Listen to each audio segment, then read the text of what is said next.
What's up, everybody? Super excited to have you here. And this is your episode on True Grit Vision. I'm Caitlin Cowan, your host and guide on this journey of resilience, visionary thinking, and financial empowerment. Today's episode is a special one as we indulge and go into the powerful intersection of financial resilience and visionary thinking. So let's get right into it, guys. I'm super excited to go into this. My first part I want to get into is the financial resilience in action. Because everybody here, you go into a downfall of this black hole of information, and we never take action. So I want to get some action going into, especially getting into the holidays and getting into 2024. So to kick things off, let's explore real life stories of individuals who embody true grit in their face of financial challenges. And these are just tales of triumphs over this triumph over adversity, where resilience became the cornerstone of their success. And I actually want to get into a story where, if you guys know Clinton Portis, who is a two-time Pro Bowler in the NFL, him and Tommy Harris, three-time Pro Bowler, and Jack Brewer, all former NFL, who was the former NFL safety, they did this podcast, YouTube, just discussing openly about certain things that were going on financially and what they think of, NFL players, what needs to happen after the NFL or be in the beginning, and finding the right people to help them on the financial journey. Because a lot of us are going to find the purpose we have in our life, or what we're good at, and then we're going to make money doing it, right? And the biggest thing is what you're doing now to make sure that the harvest or the seed that you're planting, you're going to be able to harvest it and you're not going to lose it. Because I feel like a lot of people nowadays are going to lose what they build because we just don't know how to save. And if you guys don't know about Clinton Portis's history, just on like the money side, he lost a lot of money, almost his career. Well, most of his career earnings was about 43 million. And back in 2004, before the dot-com era, when he was like 22, young 20 years old, um, he actually signed what at that time was the biggest contract ever for a running back. And with about, I think it was close to 17-20 million dollars in bonuses included, the deal would have paid him roughly about 50 million, 51, 52 million dollars. By the time actually Portis retired in roughly 2010, he still had the lion's share of the fortune, as well as nearly, like, I think 10,000 running rushing yards. A place in history. He actually took a big place in history as one of the greatest running backs in the Redskin.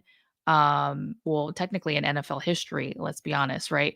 And I don't know a lot about football, but I do know something, especially when it comes to finances, some history on individuals. And when things went bad for Curtis, there was it was long known for main things went bad when he started spending more money on the lavish things like homes, cars, and luxurious lifestyle, right? Because when you have a lot of money, you're not taught what to do with it. Like, you're gonna spend it on all the things you want because you've never had it, right? His huge downfall, and it was just like in many magazines that I was reading about him, was he trusted a group of very shady financial advisors and investors. Um, which then, according to a lot of like lawsuits that were out there filed by Curtis, they lied to him, they defrauded him, and they pretty much just ruined his fortunes. And Portis even admitted to stalking one of the men with the intentions of like killing him. And the thing is that you got to imagine like where he was in that mindset when those things were happening to him, because it's everything that you've worked so hard for to get to where you need to go, and to know you lost it all. I think like I would be so furious, and almost to the point where like the way that he thought was, I'm going to stalk this guy, my intentions are to off him. um, but, he did reconcile, and he was like, "Hold on, I got children." which obviously if he did or didn't, I think him just being the guy he is, very amazing individual, and I think just a learning lesson for him. I understand where he was coming from. And I feel like if I was in that situation with him, or if I was that individual, I would want nothing but torture because of all the sacrifices I made. And thank God he had children, because then he was like, I have to take a step back because this isn't who I am, my morals, right? But he did experience the hardship of a very bad investment. And he also talks about in a YouTube channel with him and Tommy Harris and Jack Brewer, like they talked about why it's so important to find a good advisor, financial advisor, or just people who can mentor you, right? And generally good people, because in this world we tend to find like the shiny object syndrome. We see it, it looks nice, we want to go for it, and then we just go and do what we think is best, right? We just apply, but we never really build relationship with the individual. We just think, "Oh, they're in good hands," right? And I believe that if you're in a financial journey and you have a lot of abundance and God's giving that to you, I think it's important for you to educate yourself as well, because if you don't go out and educate yourself, you're honestly in the same situation as Curtis is in. You're in the same situation, or as Clinton's in. You're and I probably was calling him Curtis this whole time. I don't know why. But the same situation as Clinton Portis was in, where he's like, I believe in these guys to help me out. Like, they're gonna give me more because I've been working so hard. Like, they're gonna help me out, and the good intentions. We call them fiduciaries. Like, they're gonna help me as a client. They didn't do that. They took advantage of him because of where he was before, him being brand new. They took advantage of him. And the sad thing about it is, do we know that those people are good intent with us? Like, are they in good intent with us? I don't know. Like, I feel that people need to take more time to build relationship with people to say that this person's going to be good for me. And I believe that people don't want to do that because, one, we're scared, two, we don't have time, three, we just want somebody to take care of it so we don't have to, and we'd rather not be involved. So it's important to find those people who are going to help you, and you have to take time out of your day to build that relationship with people as well. A couple other people I wanna bring up in the NFL, just because, one, I really taken hardship with, our CEO, Patrick Bet-David, talks a lot about NFL players, and our CDO, Matt Sapala. They really, engrave, what sports NFL players they endure. I mean, recently we see somebody's paycheck who was probably receiving $300,000 a month, and then they get taxed a bunch of money on that. So their take home is going to be $100,000, right? That's just the way it works. They're going to be capped on their income regardless. But besides the point, another individual I wanted to bring up was Michael Vick. If you guys know Michael Vick, the money he lost was close to roughly probably over $17 million. The fact that Michael Vick declared bankruptcy in 2008 was very unusual. Why? Because he's a millionaire. How does this person go and file bankruptcy during the dot-com era, during 2008? We have a huge recession. Like, he has to file for bankruptcy. It's insane. It's insane. And then what does he do after? It's like, imagine you putting yourself in his shoes, being able to go to the NFL, build this amazing, life for you, to know that you're going to go bankrupt. Like, you don't have those things, but it's the way that we spend our money. It's our money mindset. It's our blueprint we have. Like, it really just depends on, what too, not just who but what and you got to be willing to grow that mindset too. And that's a big important thing for a lot of people, is you're not willing to grow your mindset in your money, your finances, then you really don't know how to grow your mindset and other things as well. So your growth is going to be limited and capped. So, and I'm going to go into things on how to help with that as well. But if Vic became one of the very few success stories in the long run. And this is where I talked about like the grit of people, because he lost everything. But the history of NFL stars going from broke to running a foul of the law because there was some background on Vic as well. But Vic did serve his time, federal prison, mopping floors, 12 cents an hour, the times. But Vic did serve his time, made amends as best as he could, and then he returned to the sport, football, for another successful run. First with the Eagles, and then with the Jets. Then he went to the Steelers, and then he went to the Steelers afterwards, I believe. But back in 2014, after years of just like sticking to a clean budget, he talked about, and this was like in an article I read, back in 2014, or by 2014, after just sticking to his grind of budgeting of about, roughly 300,000. I think it was $300,000 a year.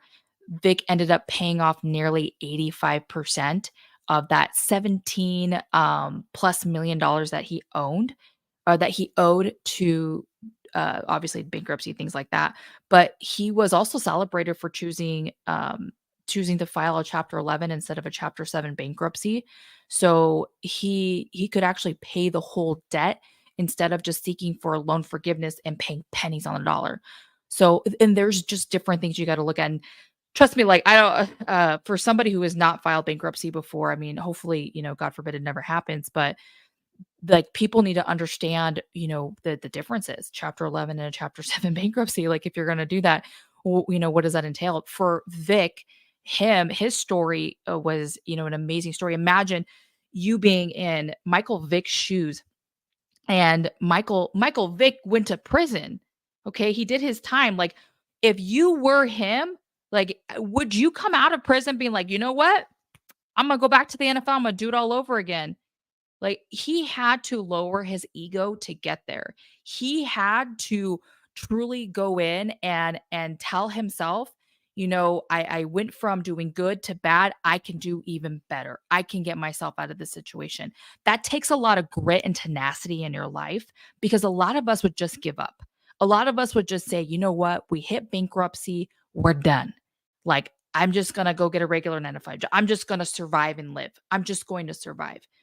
When somebody like Michael Vick, who is just embedded in, just like this mindset of not just entrepreneurship, but this mindset of, I'm going to go through the hardest of times and I'm going to make my life worth it. I'm not going to stop. I'm going to keep going. When you have that mindset and that grit that just turns, you're going to go do really great things in this world. And I understand, like, the money side, for us to be like, well, that's $300,000 a year he had to save. He was a millionaire. He could have done better for himself. I get it. Like, yeah, all of us, like, $17 million. There's something you can do with that. But you have to think, when you lose it all and you got to be at a humble place. He went to Leavenworth Federal Prison, and go to mopping floors for 12 cents an hour. Imagine you having to go from being this huge star to mopping floors at a federal prison. You get out. What do you do? I think to myself, you know, if I truly had the grit in my life, I'm running all over again. There's no stopping me. I'm not going to stop. But some of us, when we go to the lowest of lows, our ego is going to tell, a little voice in the back of our head is going to tell us, you can't go anymore. You can't do it. You've already done it before. You failed the first time. You went to prison. You went to the hardest time. You know what people think about you? We go into this mindset that we're not going to get out again. Imagine being in there, and then all of a sudden you go from the lowest of lows and you grind and you have that grit in your life, and you say, you know what, I'm going to go from being absolutely nothing to going back to what I know, which is playing the sport and what I love. Went from going to the Eagles, to the Jets, the Steelers, saving up his money, every single penny, paying back almost 85%, 90% of what he owed, starting all over again, doing what he loved. Yeah, some of us in life are going to fail, by the way. We're going to fail tremendously. But the biggest thing about our failure is, are we going to get back up and actually learn from it? Because it's just a mistake we made that we can learn from. Some of us will actually walk away from that and be like, no, we can't do it again. We'll fail ourselves without even trying again. The thing is, when you fail, you know what you did wrong. You can rewrite that and do better. And some of us will just say, no, it's too hard, Caitlin. Like, I can't do that. It's just too hard. That Michael Vick's story is a great story for people to see, like the guy who went from being the star to absolutely nothing to rewriting his history so he didn't have to be the guy who went from having everything to nothing and being an absolute loser. He said, I'm going to go be somebody and I'm going to show the grit in my life to go be that person. And that's what everybody can do here. And I love that story. I recommend people go study up on Michael Vick's story, even just some NFL players that I recommend. And Dawson, if you guys know Dawson, uh, he was with the Pittsburgh. He was with Pittsburgh greatest centers. He has a great story too. There's just a lot of, especially during 2008 recession, a lot of these players went through like a 2008 recession. There's a lot of stuff going on at that time. A lot of people filing Chapter 7, Chapter 11 bankruptcies, a lot of debts, right? What's happening right now, and this is just my own prediction, this 2024 is going to be like a very bear market. Like these are things you guys can learn what's happening in history. So you know what went on there. And I'm not saying if you're not making millions of dollars, like it's going to affect you, right? It is. You don't have to be making millions and millions of dollars for it not to affect you. But if you could take somebody's history and apply it today, that way you don't have to repeat what history has done. And if we don't actually study what history has been doing, then we're doomed to repeat it because we failed to study it, right? So I recommend for anybody who is listening and wants to learn more about the tenacity and the grit in people, I recommend you just read on their stories. Go to YouTube. Like what a great resource for everybody just to learn a little bit about history and what's happening. And for me, sports is a great way for me to understand what's going on. Why? Because I love the team involvement, the mindset, what these individuals go through, just like their life from where they were to where they are now. I love their stories on it. Now, if you were to ask me any questions like, Caitlin, are you this fanatic about NFL, golf, baseball? No, like absolutely not. You can ask me a bunch of questions. I'm gonna be like, who, what? But these are stories that I love to hear because I see what they go through, and people can pretty much relate to them. But I love for you guys to be able to go through that. I want to talk a little bit about thinking, uh, visionary thinking for financial success for everybody because I just want to like shift our focus. I don't want to like ADHD moment. We're talking about something and we go into something else, right? I want to shift our focus to this visionary thinking about financial success and what does it mean to approach personal finance with a forward thinking perspective. How can setting a clear financial goal and crafting a strategic vision shape your financial well-being? Well, I want to answer that question for you. Approaching your personal finances with a forward thinking perspective really involves adopting and being proactive and having a strategic mindset when managing your financial resources. So this approach is mainly going to be more of like a short-term, long-term goal type of approach because it's going to be different for everybody. But the potential is to have potential challenges and opportunities for you to overcome.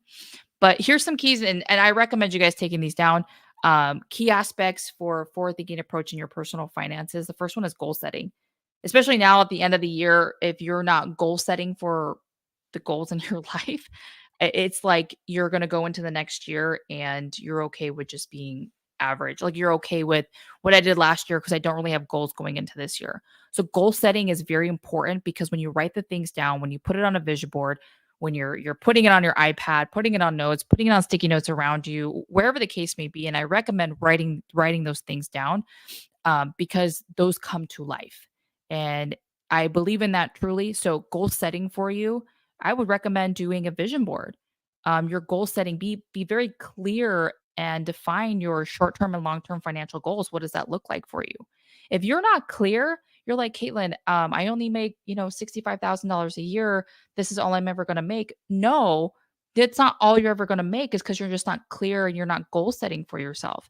A lot of people nowadays can go out and find something to do outside of the work, be able to increase their income by finding other things to do outside of their full-time job. Now, yes, are you gonna have to make sacrifices? Are you gonna have to do more? Yeah, of course. Like at this point right now, where we're at in the economy and where a lot of people's finances are at, you're probably going to have to put a lot more effort into your short-term goals so that your long-term financial goals become a success. And it just comes down from you to learning. People thought when I'm done with college, when I'm done with high school, I'm done learning. No, like you should be reading books. You should still be learning for yourself. You should still be educating yourself. It may not be exactly what's in high school material books, not like it's any good, or college. Like you're actually going out there, you're taking action, you're going to seminars, like you're learning these things with people, and you're actually applying it to your daily life. So I would say if you're goal setting and your goal is to increase your income, there's several different ways for you to increase your income. There's many different ways you can increase your income. One, you can go find a 1099. You can go find a way to build a business for you to increase your income. And everybody has a purpose in this life. So if you're doing your job today and you're like, Caitlin, this is my purpose. I love what I do. Awesome. Good for you. But is your goal right now, your goal that you're setting is your short-term, long-term goal to increase your finances? And I'm pretty sure everybody right now going in from 2023 to 2024, your goal is to increase your finances because inflation's crazy. A lot of us are instead of us winning a lot, we're probably losing a little more than expected. We're breaking even. So of course we're going to want more than what we have. Not saying it's everybody, because not everybody falls in this category. So if you're like Caitlin, I do fall in that category, then I would encourage you to go talk to small business owners, how they got started. I would even encourage you to have a conversation with me. But I would also encourage you, like, do some research. The best thing you could do is do some research. Find something that you actually like to do or want to learn about. You're like, get excited, like, oh, Caitlin, I really want to learn about this. Like, want to jump into it. Is it going to take time? Yeah, everything does. Like, when you start something new, just know, like, you're not going to go make $5 million overnight like this. Like, do know if you want to increase your income, it's just finding something on top of what it is you're doing. If you're working a full time, part time job, and you actually learning those new skill sets it could be anything, building a business, which I encourage a lot of people to do. Build a business, maybe partner with somebody, or learn about different industries that are out there and how you can have an uncapped income. There's many different ways to do it, but I always tell people you just have to have the willingness to do it and find the great mentors that are going to help you and push you too, because sometimes we just can't do life alone. But you also have to prioritize those goals based on the importance and the urgency you have. If you're not really urgent on certain goals, then that shouldn't be your short term, like right now. You want to do things that you're very urgent and it's important to you, and you have this urge that I just want to do it. And I got to do it. So prioritize your goals based on importance and urgency for yourself. Budgeting is a huge thing too. So my second thing is budgeting. First one is goal setting. The second one is budgeting. Budgeting, you need to go out and create a realistic budget that aligns with your financial goals. Don't go do something that's unrealistic that you don't even have. It makes no sense because then you don't have a clear road path. It's not clear enough. So you need to make a realistic budget for yourself and then regularly review and adjust your budget as circumstances change. So if you add an additional income onto what you're doing, right? You and your spouse, or if it's just you add an additional income on top of what you're doing, then you're going to want to come back and review this and then adjust your budget to those circumstances. Or you lose a job, things like that. You got to make sure you adjust those things, or maybe you get a higher pay raise, things, whatever those things are. Make sure you're regularly reviewing those and then you're adjusting your budget to those circumstances as well. Now, the third one I want to go into is just your emergency fund. A lot of us don't have emergency funds. A lot of us really don't even have a savings, because right now in our generation, and this isn't for everybody, right? I'm not speaking to everybody, like I'm pointing at you. Right now, a lot of people aren't saving because we're in a generation of spending before we save. And some of us can't even save because inflation's so high, we don't know how. We're spending more than what we're making, and then we're, utilizing credit cards just to pay for everything else. And that's literally everybody. I'm not speaking to, I'm probably speaking to like 85% of you. But you need to have an emergency fund. If you do not have an emergency fund, You need to go out and establish and maintain an emergency fund for you just to cover like unexpected expenses because that's bound to happen, right? Unexpected things in your life. That's car goes down. It could be many things. Car goes down. It could be, gosh, a washer and dryer. It could be, I mean, you name it. Things are going to happen in your life, and it's an unforeseen circumstance. If you don't have it down, like, you're gonna be like, "Caitlin, I don't have an emergency fund. I don't know what I'm doing." If you don't have that emergency fund, you're gonna feel that way, and then you're gonna feel like the whole world's against you. When honestly, it's not. It's just we were just unprepared, and we knew this is something we could have prepared for, right? And it does happen. It does happen. Like you could be saying, "Caitlin, what? I don't have the money to have an emergency fund. Like I'm barely making it by." I get that. I get that entirely. But guess what? Guess what I'm telling you? And I'm speaking to myself too. You need to go out, have an emergency fund. Okay. Anticipate just potential financial setbacks and plan accordingly. If you own a home, gutters, like things that just happen and like potentially it could happen. Maybe it doesn't for a while. Maybe you move into a new home and you don't have to worry about those things, but emergency fund's going to be important. The next one is investing in your future. How many of us are really, really honing in on investing in our future? Because a lot of us really don't have the opportunity to be an investor, let alone invest in our own futures. If you guys have ever read the book, and this is a book I recommend everybody to read, or couple books, is by Robert Kiyosaki, Rich Dad Poor Dad, and his second book, Cash Flow Quadrant. And it really just talks about, really where you're at. Are you an employee where you're clocking in, clocking out, and you're being paid for your time, right? Or are you self-employed? It's kind of the same concept. You're being paid for your time. If you walk away as you're self-employed, you're still not going to make anything. Are you a business owner where you teach people to do the same thing you do? And if you were to go away to Cancun or wherever, your business is still going to run. And are you looking at being an investor and truly finding financial freedom? Like, are those things that people really think about? I wonder. And I question that really out loud because I really don't think that a lot of us are even talking about these things. I honestly don't think that a lot of us are even care. Do we even care if we really grow? Do we care about that? I don't know. I really don't know. And so I recommend you guys read those books. That's something that I would recommend for everybody here. It is, investing in your future, reading those books for more of a long-term strategy for yourself. Um, and truly developing an investment strategy that aligns to your long-term goals. If it like more long-term is like you don't have that now, but you're creating a habit, a routine that could get you there. So get you there a lot faster because a lot of us aren't willing to create it right now to get us there a lot faster because we don't think about it. We'll probably think about it in the next 10, 20 years when we're about to retire, and then boom, we're not using it, right? Because we're like, dang, I didn't think about it when I was in my 20s, when I was in my 30s. I just gonna live life and spend my money and then figure it out because I thought I wasn't gonna live this long, and here you are, right? And that's some of us that work that way, especially my military members. Like, you're gonna live a long life whether you like it or not, okay? Um, my next one is continuously learning. If you're not continuously learning, staying informed about financial trends, investing options, economical conditions, like if you don't know what's going on right now in our economy, and you're like, Caitlin, this is great information. Like, I'm totally like, this is awesome, but I really don't care. You're wrong. Like, you need to go and study this stuff.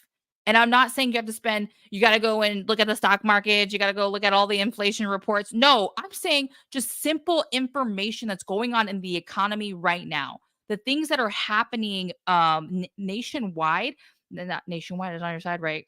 ADD moment. But you need to know what's going on in the economy right now because if you don't, like you're honestly losing yourself. And it's like a lot of us who save for our long-term goals and we put it in a deep black dark place like our 401k, never look at it, and then all of a sudden we're in a recession, we're like, "Oh dang, we lost it all." Because we forget to look at those things. Because you're not continuously learning what's actually happening out there. What's happening in the stock market, what's happening in the economical conditions that are going on right now, the financial trends that are happening now in 2023 happened during the pandemic that are going to be happening in 2024 if we're not paying attention to these things. you all need to understand that if you're not continuously learning, and it's not even just in finances, if you're not continuously learning in general, you're missing the point on how to grow in your life. You're going to stay a child for the rest of your life. You could be 30, 40, 50 years old, still acting like you're 19, 18 years old because you missed the purpose of learning. And I'm not saying that's for everybody. However, there are a few of us that are that way. I'm your wake up call. You're welcome. Okay. But if you're not continuously learning, you'll miss out. You'll be stuck in the same situation and you wonder why there's people that are ahead of you than you are. And then you're the person that's upset and you're like, oh, my life, this, that, and the other. No, it's not them. It's you. It's not them. It's you. And I'll repeat that again. When somebody's doing good for themselves and you're stuck in the same place and you get mad at that person, it's not them. It's you. It's because you stopped wanting to learn. You were okay just doing the routine of every day, thinking that this everyday thing, you're going to change your life, but you're still doing the same thing. You're not. And if you really want somebody who's going to pour into you, go find a mentor, somebody who wants to see you grow and is going to challenge you. Some of you are very scared for a challenge because you're scared to fail. Some of you guys have never failed in your life. And if you have, you failed, you probably walked away or ran away. You've never really succeeded and you get mad at the person that is because you've never really faced failure. I'm not saying that everybody who succeeds have faced a lot of failure. A lot of them have. Some of them not really. And I get it. You're probably like, Caitlin, well, that person, had a silver spoon in their mouth. Cool.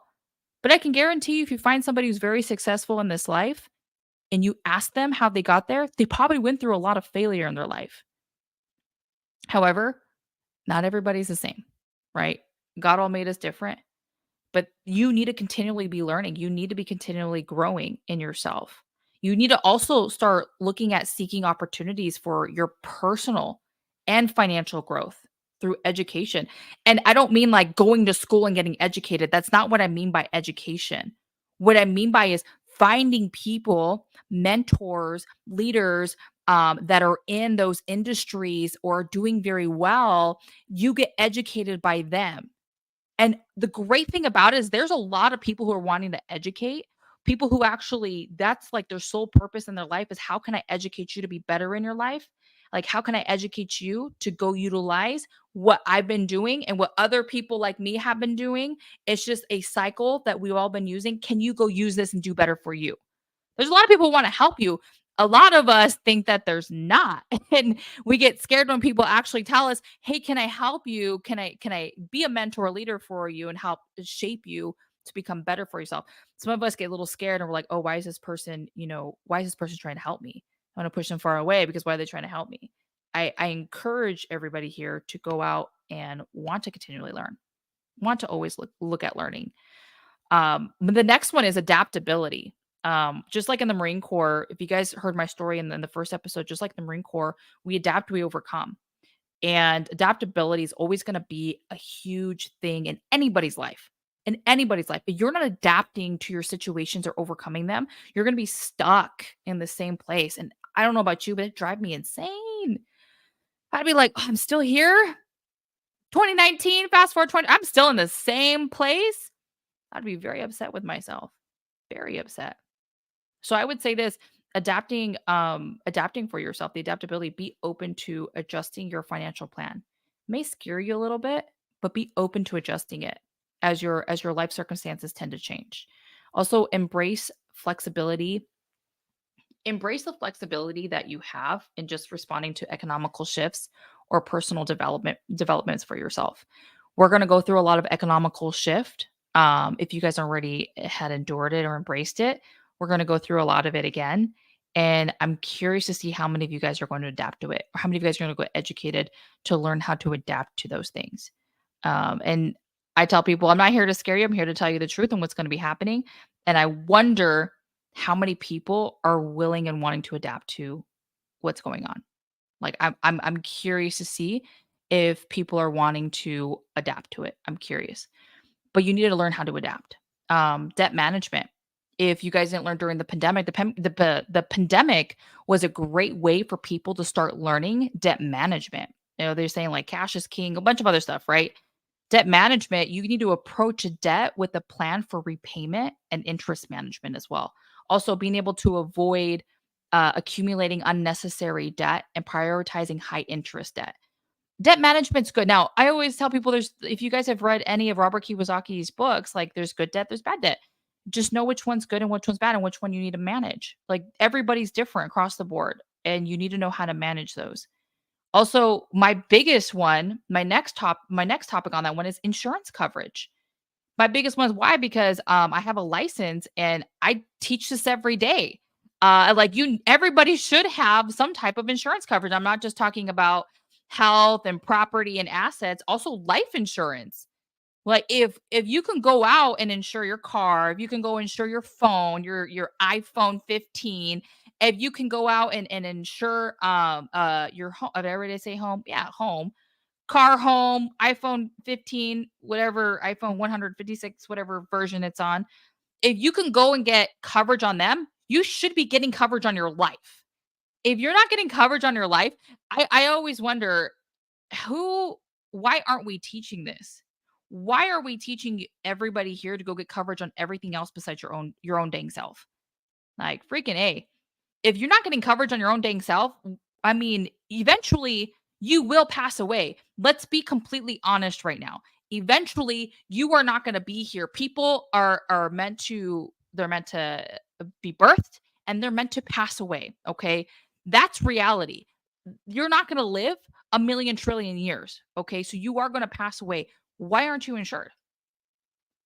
And if you're like, "Caitlin, I'm not old enough. I'm single. I don't have any kids." Caitlin, well, my family, they're taken care of by my insurance with my work. Okay. What about outside of work? Are you insured outside of work? Because eventually you're gonna leave your job. Eventually you're gonna retire. You can take that insurance with you, but it's gonna cost you an arm and a leg eventually, right? Because it is gonna happen. Where people are like, "Caitlin, when I'm single, I don't need that stuff." No, you do because you have a future. Regardless if you're ever gonna get married, ever gonna hit, I could care less what you ever decide to do. But you have your future to think about too. And you have to think that you have other people that care about you, regardless if you see it or not. Like, don't be selfish because the people that do care about you, when you pass away, you're going to put that burden on them. But you also have to think that while you're alive, you can also use that while you're alive for your emergency fund. Oh, I'm helping you out there, right? I can't let have emergency fund. Get some dang life insurance. Get an emergency fund for yourself right there.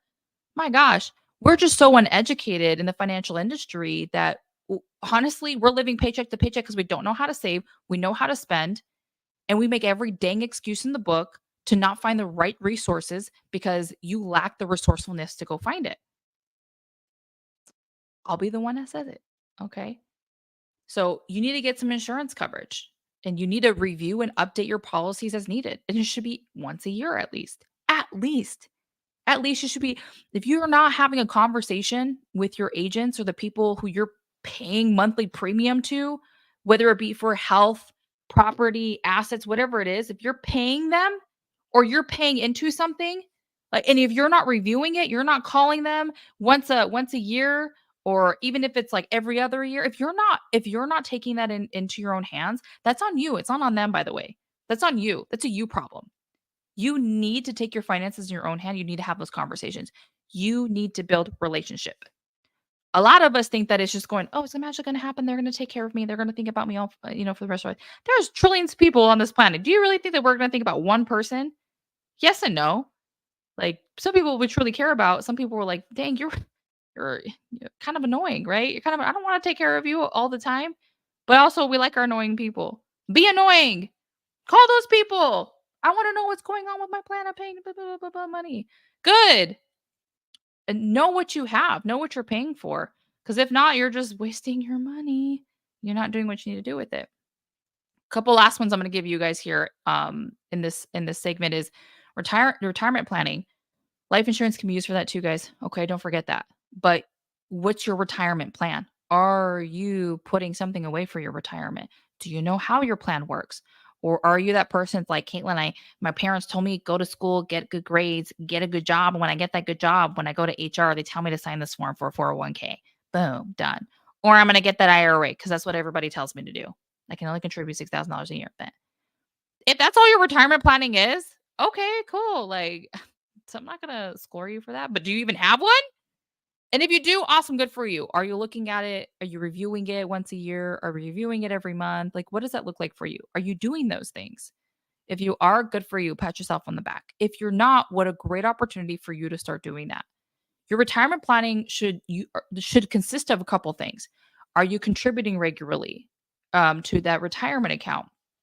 Are you taking advantage of employer sponsored plans? Are you doing those things? Are you considering your long term financial needs and plan for retirement accordingly? Are you looking at those things? Your 10-year, your 15, your 20-year, when you retire, are you looking at those things?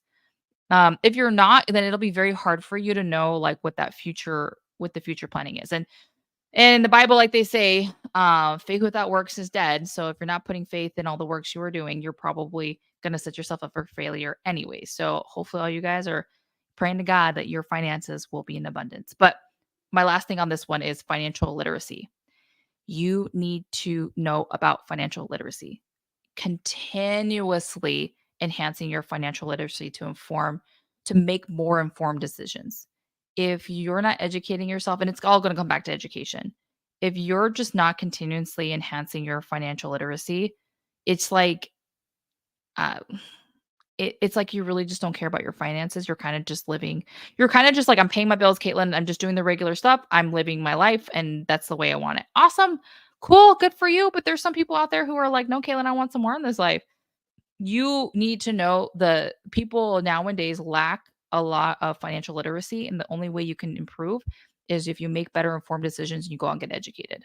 Understand the impact of financial choices on your overall well-being because it can affect your health too. Okay. So by approaching personal finances with a forward-thinking perspective, individuals like yourself can create a roadmap for financial success, anticipating any challenges, and making more informed decisions that contribute to your long term financial well being. So you'll be happier too. Okay. My next one is looking at setting clear financial goals and crafting strategic vision that can specifically that can significantly impact and shape your financial well-being in several ways.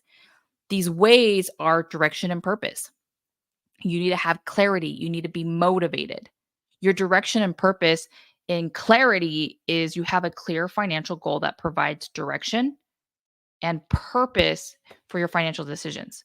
Motivation, knowing what you're working towards.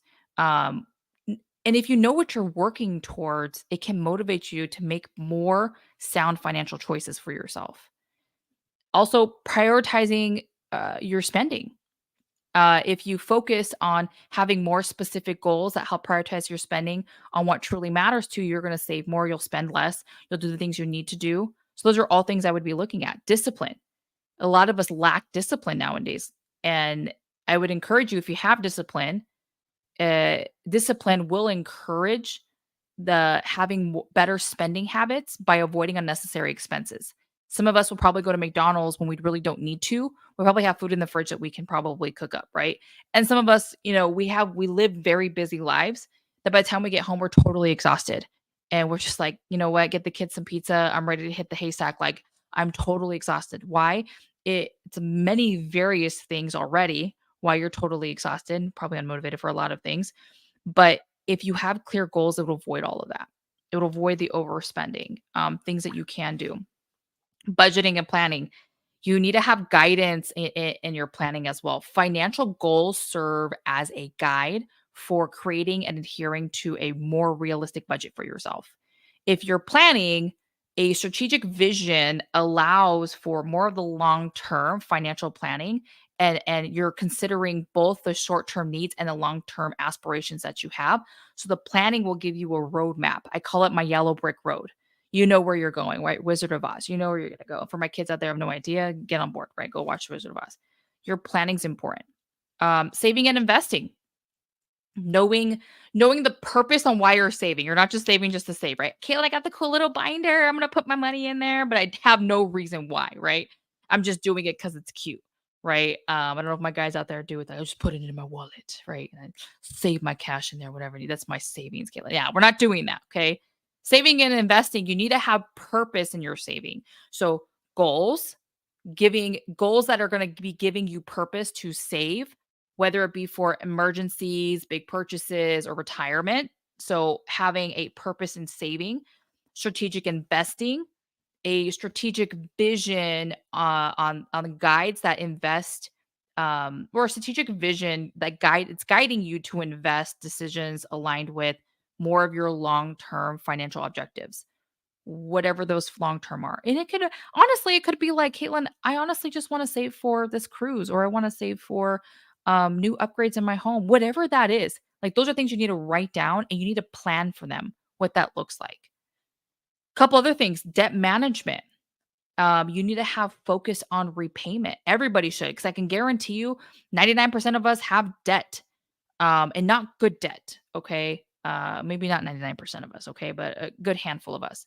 So having the debt management, focus on repayment. So goals that help prioritize and manage debt, focusing on timely repayment. What is that going to look like? And I understand it could be really hard for a lot of us, but if you utilize the other steps that I give you, it could help with that debt repayment.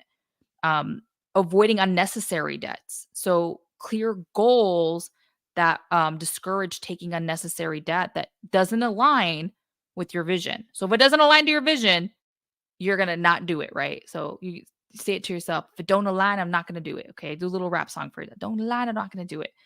If it doesn't align to your vision, you do not spend it. It has to align to your vision and what you want. Because you're going to be more proud of yourself when you save that money and that money's aligned to what you want. Okay. Emergency preparedness. Building an emergency fund is always going to be so important, and risk the mitigation. So having a strategic vision may involve more of the planning for unexpected events, reducing the impact of financial shocks. If you are truly focused on the emergency fund, you will have you'll be more prepared and happier, because you did that. Having a career and income growth. This is going to be a big one. Career and income growth, your career building. So if your career right now, you're not planning in your career, so your financial goals may align with more of your career aspirations as well. Encourage yourself in professional development. Like you need to be focused in that main area right now for a lot of us, because a lot of us can't do the other things if we don't increase our income. So what does that career and income growth look like for you? And I tell people, if you don't have the ability to grow in your work right now or wherever you're at, then I recommend you to go find a way to build your own business. Go find a way to be a contractor. Go find a way on how to increase your income. Learn a new skill set. You're like, Kaylin, that sounds like a lot of work. I know, I get that. Maybe you're in the health field. Maybe it's time for you to learn something new. Maybe network with new people, get into new things, add an extra job on top of what it is you're doing. I'm not saying I would enjoy that. I don't want to just do a job all my whole life, right? But there's things that we need to do, some sacrifices we need to make to alleviate where we're at and to increase our lifestyle. Um, because a lot of us want to, and I'm sure you do too. I'm sure you do too. Retirement planning is always going to be on my top list too. So your mindset in having a retirement and being strategic for your retirement doesn't matter how old you are. I wish my mentors when I was younger in my 20s, in the military, would have mentored me enough to say, like, Caitlin, like, I want to sit down and teach you financial literacy and why it's going to be important when you're deployed, come back, to not spend it on stupid, like to actually go out and save it and what it could do for you and to show you how it could help you. Nobody ever did that for me. I kind of just like, oh yeah, I have all this money, I'm gonna do spend it. Well, that's how I started a business too. I was like, I want to invest in myself, start a business, and I use those funds on my deployments to do those things. And it was just what I wanted. It was just more of, God led me to that. So I wanted to do it. However, everybody's not like that. But I would encourage you to find mentors to put you in that place too. Um, a couple other things is always finding financial security and peace of mind. So if you can find the security in your life, you'll find a peace of mind. So having a very strategic vision. It will help reduce the financial stress and promoting peace of mind for you. Also, adapting and reassurance. Adaptability and reassessment for yourself. You adapting to goals and visions can help achieve and adapt to any of the circumstances that change, or allowing you more to have more flexibility as well. And just having continuous improvement in all that you do. Always wanting to grow. You should always be wanting to grow. Especially in your finances, because if you grow a family, if you're growing in your life and you have more, you should always be wanting to grow and improve more in your life as well. So your finances are going to become a lot more. So what are you doing to improve and align with those as well? And in summary to all of that, you just need to be setting clear vision, clear financial goals, and crafting a strategic vision that's going to provide more of a roadmap for you just for your financial success. Something that's gonna bring you more focus, more discipline, and purpose to your financial decisions, and ultimately being able to shape your financial well-being and contribute to more of a secure and fulfilling financial future. I would even encourage a lot of spouses, if you're a spouse out there, you have a significant other, these are things you guys should be doing together, really having a conversation. If you're anything like my family, we didn't grow up talking about this stuff. It was like, don't talk about the finances, don't talk about those things. And I encourage families to talk about these things, to be educated. You can find those families on TikTok who are educating their kids about, budget. Are you doing that? Or are you somebody's doing that as well? You shouldn't have to hide your finances.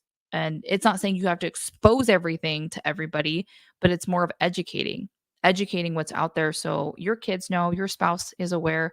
And I feel like if you're for me, very God driven. I would want a spouse who is very open in helping not only me, but our relationship in growing in that, because finances, my finances that are given to me, I work because I want to be able to give purpose to people. And my vision is to have enough funds to build churches, have more things for God's kingdom here and build that for people. Not everybody thinks that way, and that's fine, but that's my vision. And I would want a spouse in my life where we are leveling up our income, we're increasing what God has given us in abundance so that we can give back to people, give back to what God wants us to do here for people. And everybody has their own purpose. But I do feel that everybody's purpose here should be bringing people closer to God's kingdom. And we should be building relationships with people. And we should be educating one another. And a little bit of everything is always going to be related to the Bible. The Bible is the truth. If you're not reading it, you should be reading it. And I do believe that if you have a spouse and finances are an advocate to a lot of things in your life and you're not talking about them, you guys will probably be fighting about finances. You'll have this not a deep understanding on what's really going on. And I do see that, not even only where I grew up in my household, I think anywhere when we don't talk about finances together and we don't reconcile, we hide it, we push it aside. I feel like it really hinders us. And I know if God gave me a spouse, or the person He wants me to have the rest of my life, that's not something I want to hide from them. I want to be able to grow with them, understand them, as they would do the same, given the benefit of the doubt, and be able to level up where we're going in life for the better good of what God's created us to be here. And I do think that finances play an advocate. And there's some other things I'm going to go over here, some Bible verses, because a lot of people think that money is evil, and it's not. It's the love for money that is.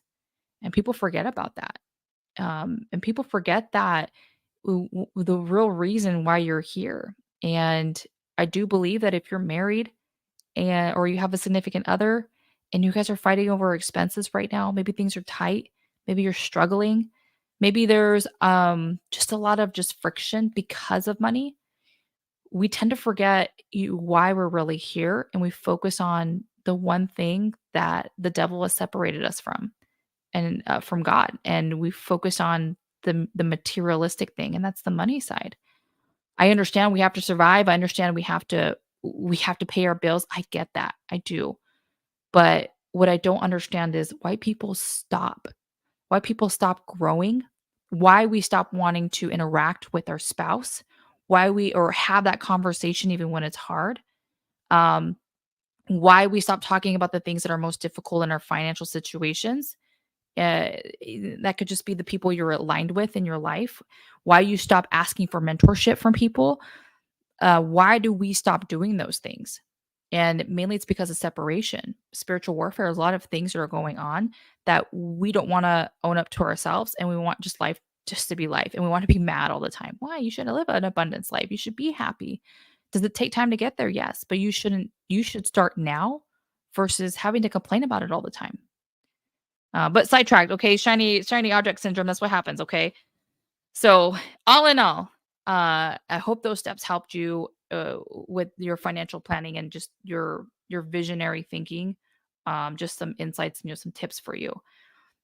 This next segment I want to go into kind of just veer off another topic, but I want to have a conversation about tactics for your finances and how to empower them. So as we navigate the landscape of financial challenges, which all of us have, everybody has financial challenges. Like, don't tell me you don't have them. You're like, Caitlin, I have the best life. Even millionaires have financial challenges. Okay, but it's crucial to have conversation tactics in our arsenal. Like you need to have them. Strategies that empower us to turn setbacks into opportunities. And today, I want to actually share practical steps to help improve financial literacy and make informed decisions that lead to financial empowerment. And this is my favorite topic because this is stuff I love to educate people on already. But improving financial literacy is a crucial step anywhere. So towards just making an informed decision for yourself. It's also going to make you feel more empowered in your finances as well. But here are some steps, and I recommend you taking some notes. But here are some steps for you. One, educating yourself. So this is what we teach in business, your ABCs in business, right? The associations you're around, how they're going to help improve you. And if you're associated, the 5 people that you're around right now, whatever those 5 people are doing, you're going to duplicate on. So if all those 5 people don't read books, guess what? You're not reading books either. So I'd rather encourage you to go find 5 different people, unless your 5 people are making more money than you and they're doing okay, awesome. You're in the right spot. Okay. But not a lot of people are in there. So books you read. One is your association, second one's the books you read, and then the third one is the conferences you go to. By the way, everybody should be going to a conference every year, at least once a year. Why do I say that?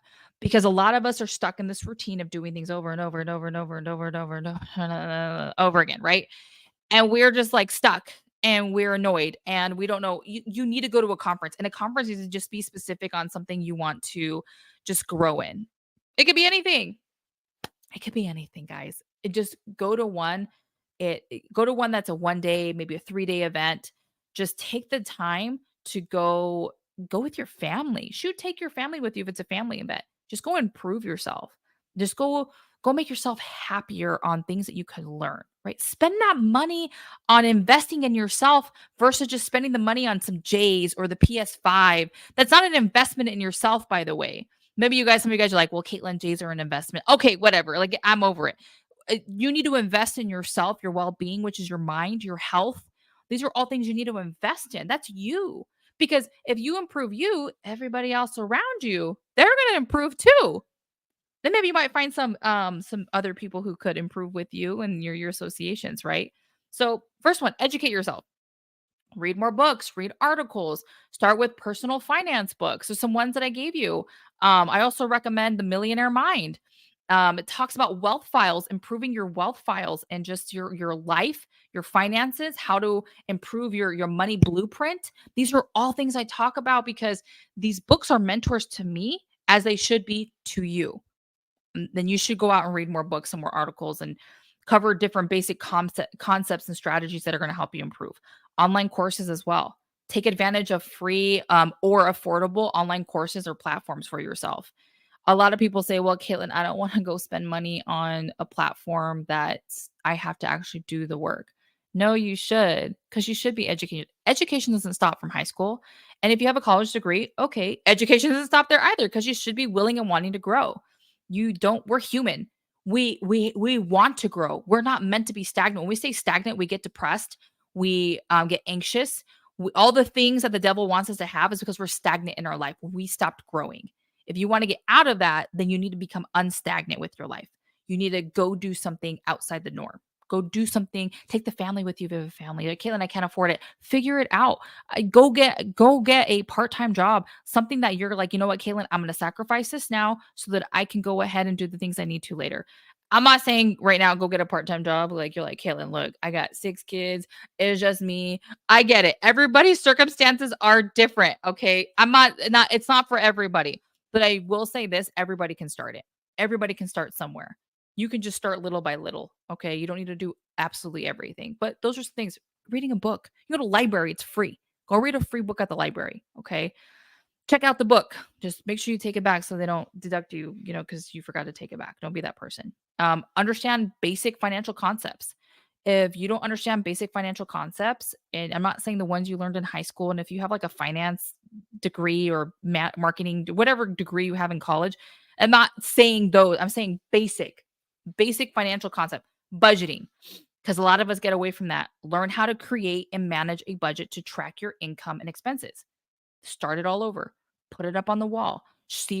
Put it somewhere where you can see it every day. And saving and your savings and investments. Understand the principles of saving and basic investment options for yourself. You're like, Kaylin, I don't even know how to invest myself because I can barely save. Okay, cool. You know that. So if you know something, then you need to learn how to save more and save better so you can invest in yourself. It's simple budgeting. Just get back to the basics. A lot of us like to overcomplicate things when they don't need to be overcomplicated. Just get back to the basics, guys. Stop overcomplicating it. Follow financial news. You guys, there's many free apps out there you can get to start following financial news. If you guys have an iPhone, which majority of you all have, go do the news, the Apple News. There's so many things that are happening in the financial industry right now that's all over. It's all over. It's Yahoo, and Yahoo's free. If you do, the Apple News, you got to pay that monthly premium or year, whatever the case may be. Your local newspaper. There's so many things in there. Just follow news. Just follow the news. Follow trends. I even say I get an email every morning from Morning Brew. There's always something there for financial news for a little bit of everything. Like, get an email. Open up your email. I know it sounds old school. Just do it. Read something, and it's like 2 minutes. You can read something new that's happening every single day. You do that. You do 2 minutes of reading every morning. You're like, Caitlin, but I want to sleep in. Stop. Don't be that person. Do a new routine. Stop being that person that sleeps in. Stop being the person who's like, I'm just going to do the same thing over and over again in 2024. Stop. Stop it. Stop being that person. Break out of it. Go do something a little crazy. Wake up a little early. Maybe go for a walk. Oh my gosh, like Caitlin, a walk is exercise. I don't get it. Oh my, please stop. Stop making excuses for yourself. Stop it. Like, if I have to be super serious, like the grit in your life right now, a lot of you guys don't have it because you'd rather feel sorry for yourself and say, you know what, I can actually improve this. I can improve my mindset. I can improve if I wake up, 10 minutes early instead of pressing snooze all the time. Wake up 10 minutes early. I can read 2 minutes of what's in that email, grab my cup of coffee, brush my hair, maybe take a quick shower. I can do something if I actually wake up 10 minutes earlier. Like, you all need to stop with the excuses already. A lot of you guys have so many excuses in your life. It's a reason why you're not leveling up. But follow financial news. Improve yourself. It's only going to get worse in 2024, guys. If I can give you a couple things, like finance is going to be the biggest thing that you're going to run into, and you have been probably running into. Finance is going to be the biggest thing right now. If you don't know how to get a hold of it, you don't know how to get a grasp of it, you can't put a roadmap, you can't budget, you don't know simple things, it's going to be very hard for you when you retire. And if you're not thinking about it now, you're going to be working probably for the rest of your life. Okay. Like, understand that now. If you're not preparing yourself, you're going to be stuck doing the same thing that your parents have been doing and your sisters and your brothers over and over again. Nothing's going to change. All right. Last one, or not even the last one, a couple other ones I want to go into is use finance apps, just like the news app that I talked about. Attending financial workshops and seminars. We do one every Tuesday and Saturday. And I tell people, look, just come check it out. We'll see what it is I do. But we do one every Tuesday, Saturday. Why? Because people need it. People need to know what's going on. And the crazy thing about it is it's free. You just got to come. It's free to you. That's insane to me.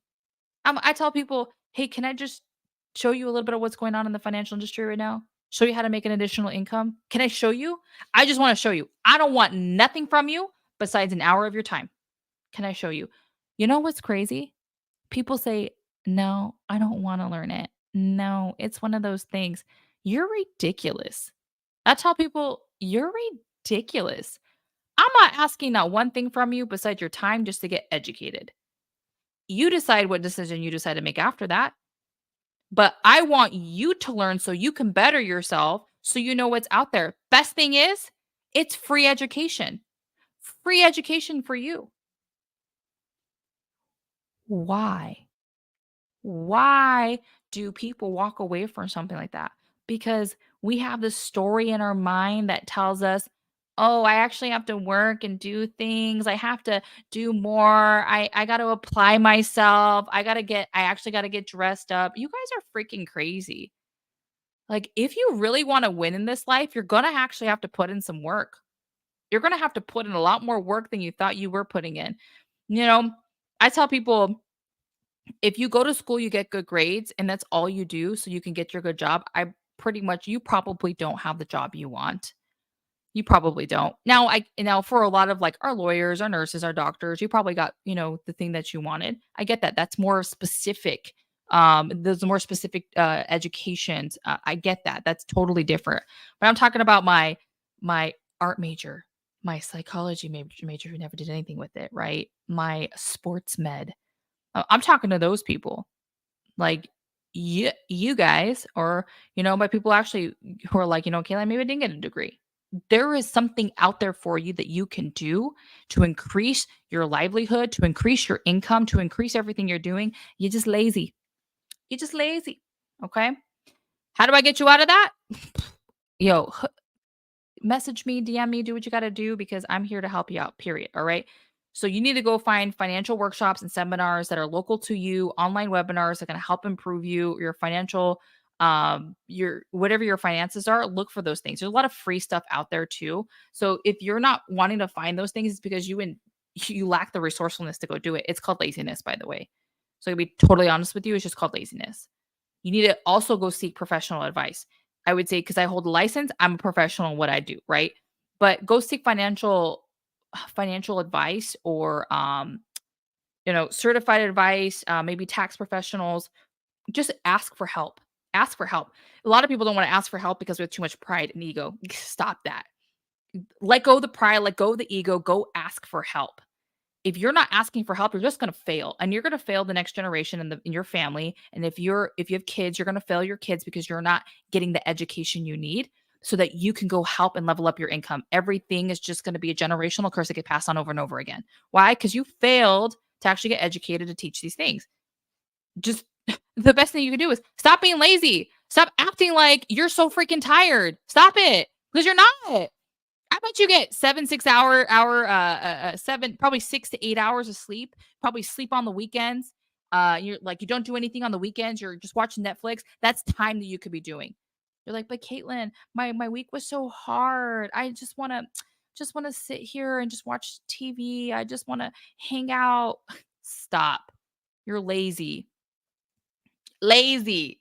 And how do you get out of that? You find people in a group, your associations who are going to get you out of that. And if you're an introvert, the only reason why you're an introvert is because you rather be stuck in your own ways with the highest ego and you'd rather just be okay with not talking to people and not building relationship. You're never going to get anywhere. You don't have to be an extrovert to get everything, but you do need to get out of your own ways to get the things that you want in your life to help the people around you as well. Cause not always just about you. A lot of you guys are super selfish too.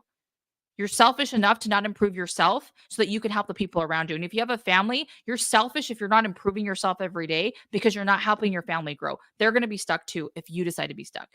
It's so crazy when you think about it. But you decide what you want to do because God gave you free will. That's so crazy. You you decide. I don't do it for you. I can give you the steps and the goals and the things you can do, but you have to be the one that's willing enough to go out there and utilize the information. You also be willing to set clear financial goals for yourself. Some of you guys won't do it because you're too scared to see what it is you're making right now and what you could possibly make if you really applied yourself. Are you setting clear financial goals for yourself? Do you define those goals? Do you have a clear outline on your short term and long term financial goals? Are you creating a plan? Do you develop a strategic plan to achieve those goals? Are you doing those things? I bet you 9 out of 10 of you aren't doing it. And if you are, you're probably lying to yourself. Are you managing your debt wisely? Are you using types of debts? Do you understand the difference between good debt and bad debt? Are you learning effective debt management strategies? Are you learning those things? You're like, Kayla, I'm just going to rack up my credit cards and then I'm not going to pay them. I'm just going to go to a debt collection person. Oh my gosh, guys, stop. Just learn more on how you can improve your lifestyle. You may have to rethink some things in your life too. All good. Do it. Improve more. Go do more. You may be a little drained. You may have to put some more work ethic in some things. All good. You're just learning more value in yourself. You're probably going to push yourself to the limits to see, like, wow, I'm actually capable of doing more and not living a mediocre life, which a lot of us do. Stop being mediocre. Stop. God didn't make you mediocre, by the way. This message for you, I'm going to let you know right now, God didn't make you a mediocre person. You're not average. God made you to have abundance in your life. God made you to be a powerful person, made you to be godlike too. Not to be God, okay? A lot of you guys get that confused. To be godlike. You need to understand the potential that you have. But a lot of us don't want to see the potential in us. Some of us have the wrong people around us. Go change your associations. It really comes down to you. Man, you guys need to start networking too. If you network and you learn from others, you'll seek mentorship. When you start to seek mentorship, you'll find individuals who actually want to help you build a strong financial foundation. If like, or any foundation, to be honest with you, be a part of local groups that want to help you. A lot of you guys need to go to church and find local groups. Find the people that are going to connect with you the most, help you get out of your old ways, help you to be in a relationship. The only way that you can improve is you need to connect with people because people are going to help you push you. Even when you fail, they're going to help you uplift you, bring you back up, show the true potential in you because you are going to fail. A lot of us are scared of failure, but you need to find the right people who are going to say, that's okay. This is what we did wrong. Let's process this. I'm going to pick you back up. You got to get back on your 2 feet and you got to go again. But no, this is what you did wrong. We got to go through this and we'll find a different solution. There's a problem, there's going to be a solution. A lot of you guys don't want to think that way because it's just too hard. And that's on you. That's on anybody else. My last thing on this topic is you need to honor God. The values, the truth, by the way, is the Bible. If you guys don't know that, the truth is the Bible. Proverbs 3, chapter 3, verse 9 through 10 says, honor the Lord with your wealth, with your first fruits of all your crops. Then your barns will be filled to be overflowing, and your vasts will brim over the new wine. So what does it even mean? You're like, Kaylin, you barely even knew what it meant. You barely could even say it, right? I memorized this one because if you honor God with your wealth, like, God, thank you for, the abundance you've given me, the things you bestowed upon me. Like, Lord, thank you for all the things that you've given me in my wealth, in my life, in my business, in my family. Like, thank you, God. I'm going to honor you with my wealth. And how do you honor God with your wealth? First and foremost, a lot of us don't do this, but you gotta tithe 10% of what you make, and be such a cheerful giver. A lot of us are like, oh man, it's a chore. The church just wants my money. Like, no, God wants to honor you and what you have, and you have to honor God in what you had by tithing the money. You have to be a cheerful giver to give it. And that took me a long time to understand because nobody really explained it to me. But as I read the Bible, God says it there. You got to be a cheerful giver. God, thank you for everything you've given me. Like, how can I give back to you what you've given to me tenfold? Some of us just barely do the bare minimum, which is 10%. And we're like, okay, the rest of it, I'm going to give to myself. And then I got to do everything else. They're like, I can't even do 10%, Caitlin. I can't even do 10% because I have all these bills I got to pay. I guarantee you, if you put God first in your finances and you tithe 10%, what he's going to give back to you in abundance. Just like what Proverbs 3, 9 through 10 says. Honor the Lord with your wealth. and then he's going to and with the first fruits of all your crops, the first fruits you get of all your crops you're giving to him, because then what's going to happen, what he's going to do when you honor him, he's going to make sure your barns are filled and they're overflowing with abundance. He's going to make sure that the vats of the brim will be overfilled with new wine. That's what he's going to do when you're a cheerful giver and you care about the things that God is giving you and you're so grateful for that. A lot of us forgot to honor God. Even in Malachi 3:10, so we're all chapter 3 is okay. Malachi 3:10 even states, bring the whole tide into the storehouse. If you bring the whole tide in the storehouse, there's going to be many food in your house, many food. And the and he said, and the Lord Almighty says, "Test me in this." He says, "Test me in this and see if I will not throw out the floodgates of heaven and pour out so much blessings that there will not be room enough to store anything." Like in Malachi 3:10, if you guys read that, what he's saying is be the cheerful giver. Bring the whole tide to God. Bring the whole thing to God, cuz he's going to fill everything in your life. He's going to make sure the floodgates in heaven pour so much into you. He's going to make sure you have so much blessing. But you got to be the cheerful giver. You got to be the one who's willing to give too. You can't just keep and store that. And like I was saying earlier, about money, 1 Timothy 1 Timothy, chapter 6, verse 10 talks about the love for money. So he, in Timothy 6:10, 1 Timothy 6:10 talked about, for the love of money is the root. For the love of money is the root of all kinds of evil. For the love of money, the love of money. When you hold that, like this is what's gonna get me by, Caitlin. Like I have to spend all this money. This wasn't get me by. I'm barely making it. If I don't do this, like I'm gonna lose everything. If I don't tie, if I tie my money that 10%, I'm gonna lose everything. For the love of money is the root of all evil. It didn't say money was evil. They said the love for money is evil. Do you realize what you can do when you're given in abundance and you put God first in everything? You don't you don't look at money the same because you want to be a cheerful giver in all things in your life. And when you start to chase your purpose, money will just be attracted to you. But when you start to chase money, money's always going to run away from you because you're chasing all the wrong things in your life. Have wonderful faith. Have peace in yourself. You need to honor God in all the things that are coming your way. And sometimes a lot of us are living in this hell because we forgot to honor God. And it's like we need to get back on our feet again. You need to remember the truth, and the truth is the Bible. And you need to remember that God is a gracious God and He's an abundant God. For He will give, but He will also take away. And some of us forget just how powerful a God that we have. Do know that if you are going to give, be a cheerful giver and know that God's going to open up the floodgates of heaven and just pour all the blessings into you and receive that. There won't be enough room to be able to even store all those blessings. That's the change that you need ending this year and going into 2024. It's not just about finances all the time. It's about the one thing that we tend to forget the most. It's the one that's going to provide, and that's honoring God. And I challenge everybody here, is that something you're going to do?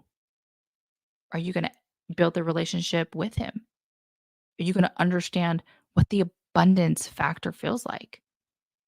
Because God wants you to have abundance.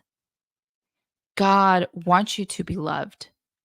God wants to place the right people in your life so that you can go fulfill your purpose. Now, remember that improving, I'm going to switch it for you real quick.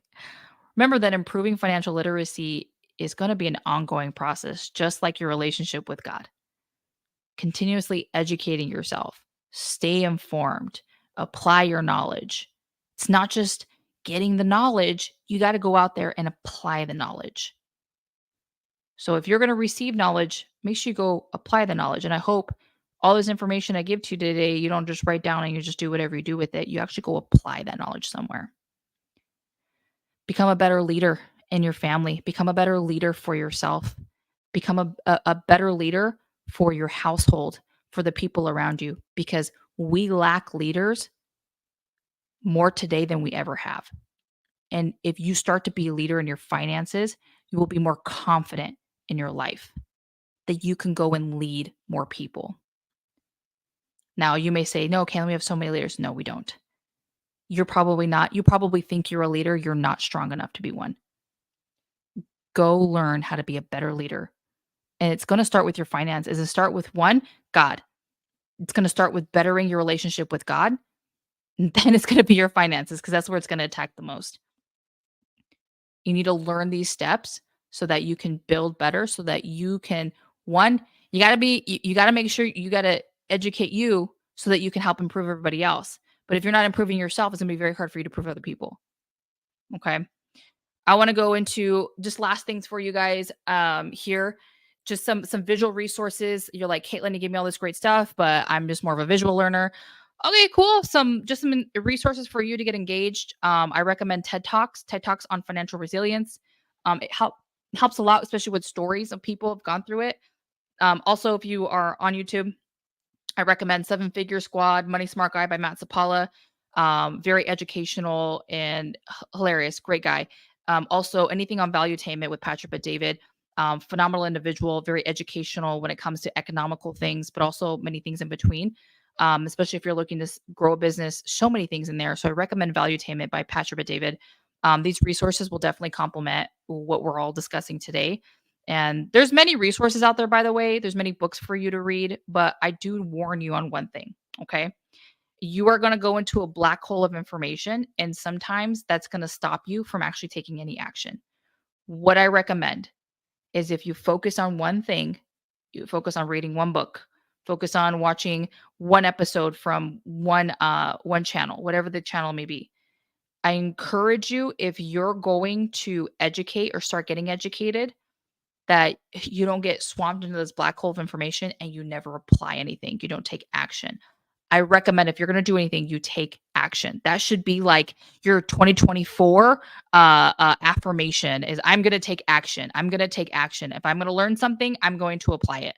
I'm going to take action. And I even encourage you all to connect with myself. If you're looking to like, hey, Caitlin, I want to learn how to grow a business. Maybe I want to just learn some steps on educating myself on how to save and grow my money. Maybe utilizing life insurance products. Great thing about it is everything's free here. I love to educate people for free. It's a simple, hey, phone call. I want to connect with you.